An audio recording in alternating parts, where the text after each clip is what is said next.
ਜਾਨਵਰ ਹੀਟ 'ਚ ਨਹੀਂ ਆ ਰਹੇ। ਫਾਰਮਰ ਦੀ ਕਾफ़ੀ ਬੜੀ ਪਰੇਸ਼ਾਨੀ ਹੈ ਕਿਉਂਕਿ ਇਹਦੀ ਵਜ੍ਹਾ ਤੋਂ ਉਹਨੂੰ ਕਾफ़ੀ ਨੁਕਸਾਨ ਹੁੰਦਾ ਹੈ। ਇਹਦੇ ਹੱਲ ਵਾਸਤੇ ਕਾਮਯਾਬ ਦੇਸੀ ਨੁਸਖਾ ਲੈ ਕੇ ਆਏ ਇਸ ਵੀਡੀਓ 'ਚ। ਵੀਡੀਓ ਸ਼ੁਰੂ ਕਰਨ ਤੋਂ ਪਹਿਲੇ ਰਿਕੁਐਸਟ ਹੈ, ਵੀਡੀਓ ਨੂੰ ਆਪ ਵੀ ਮੁਕੰਮਲ ਵੇਖੋ, ਸ਼ੇਅਰ ਕਰੋ ਤਾਂ ਕਿ ਦੂਸਰੇ ਲੋਕ ਵੇਖ ਕੇ ਵੀ फ़ਾयदा ਹਾਸਲ ਕਰਨ। ਆਉਂਦੇ ਹਾਂ ਵੀਡੀਓ ਦੀ ਤਰਫ। ਫਾਰਮਰ ਖੂਬਸੂਰਤ ਜਾਨਵਰ ਖਰੀਦਦਾ ਹੈ, ਪਾਲਦਾ, ਉਹਨਾਂ ਦੀ ਖਿਦਮਤ ਕਰਦਾ, ਚੰਗਾ ਚਾਰਾ ਦਿੰਦਾ ਹੈ, ਵੰਡਾ ਦਿੰਦਾ ਹੈ, ਖੁਰਾਕ ਉਹਨੂੰ ਅੱਛੀ ਦਿੰਦਾ ਹੈ। ਲੇਕਿਨ ਐਂਡ ਦੇ ਵਿੱਚ ਹੁੰਦਾ ਕੀ ਹੈ ਕਿ ਉਹ ਹੀਟ 'ਚ ਹੀ ਨਹੀਂ ਆਉਂਦਾ।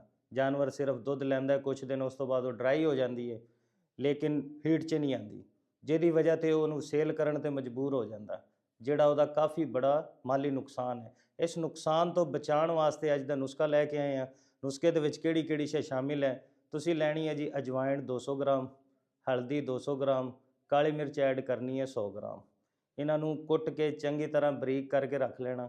ਇਸਤੇਮਾਲ ਕਿਸ ਤਰ੍ਹਾਂ ਕਰਨੀ, ਕਿੰਨੀ ਕਰਨੀ?